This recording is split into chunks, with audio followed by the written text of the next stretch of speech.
मत छोड़ना तुम अच्छा बनना।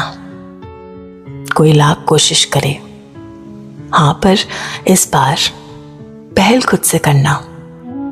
देना सलाह जैसे हमेशा देते थे, पर बदले में सुधार की उम्मीद ना करना।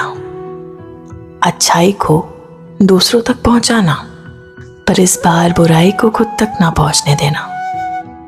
और जहां दिखे गिर रहा है तुम्हारा आत्मसम्मान, इस बार बस वहां से वक्त रहते हट जाना। मत छोड़ना तुम